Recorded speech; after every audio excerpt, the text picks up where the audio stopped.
सभी को नमस्कार। स्वागत है आपका हमारे YouTube चैनल जे क्लासेज मेवाड़ में। आज हम हल कर रहे हैं प्रवाह कार्य पुस्तिका हिंदी कक्षा 6-7 के अंतर्गत कार्यपत्रक 43 जो कि पेज नंबर 62 पर है।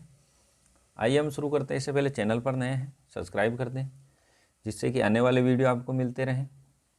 शुरू करते हैं। कार्यपत्रक 43 दक्षता, कहानी द्वारा शब्दों के प्रासंगिक संदर्भ और अर्थ को समझ पाना। दी गई कहानी को पढ़कर दिए गए प्रश्नों के उत्तर दीजिए। अब कहानी पढ़ते हैं अपन पूरी। नीचे प्रश्नों के उत्तर हैं। एक धनी जमींदार बहुत बीमार था। उसने अपने तीनों पुत्रों से कहा कि उसकी मृत्यु के बाद वह उसके बिस्तर के नीचे खुदाई करें। इसके बाद जल्द ही उसकी मृत्यु हो गई। कुछ दिनों बाद उसके पुत्रों ने उस स्थान की खुदाई की। खुदाई से एक के ऊपर एक रखे 3 पात्र निकले।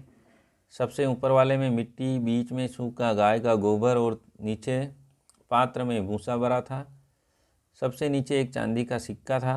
भाइयों को कुछ समझ में नहीं आया।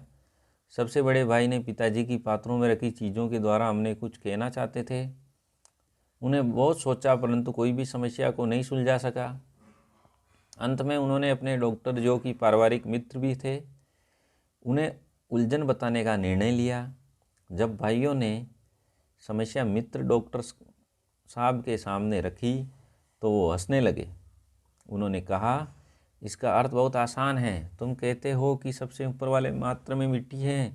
इसका मतलब सबसे बड़े पुत्र को खेती देना चाहते थे।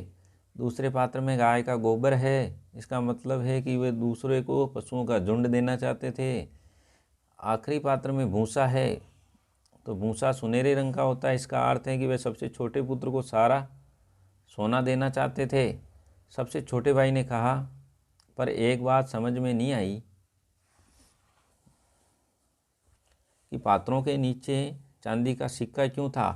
डॉक्टर ने मुस्कुराते हुए कहा, तुम्हारे पिता जानते थे कि तुम मेरे पास पूछने आओगे, इसलिए सिक्का मेरा इनाम है। प्रश्न नंबर पहला। अब इनसे प्रश्न हल करें। तुम पात्र के अलावा इनमें से कौन सा शीर्षक कहानी के लिए उपयुक्त है? तो ये होगा बुद्धिमान पिता। इसमें राइट का निशान लगाएं। प्रश्न नंबर 2। दूसरे पुत्र को पशुओं का झुंड देना चाहते थे तो यह बीच वाले भाई के लिए है, राइट लगा दें। प्रश्न नंबर 3। जब भाइयों ने यह समस्या डॉक्टर के सामने रखी तो वो हंसने लगे। रखी शब्द का उपयोग किस तरह इस वाक्य में किया है, उसका अर्थ उसमें से किससे मिलता जुलता है? तो वो दे से मिलता है। प्रस्तुत की से। सबसे नीचे वाले पात्र में अनाज के सूखे हुए तिनके थे। इसमें राइट लगा दें। अभी आपकी मोबाइल पर एक प्लेलिस्ट का चित्र दिख रहा है, उसमें उंगली लगाएं, वो प्लेलिस्ट खुल जाएगी। वहाँ से सभी कार्यपत्रकों के हल आप देख सकते हैं। हमने हल करके वहाँ डाल रखे हैं। धन्यवाद।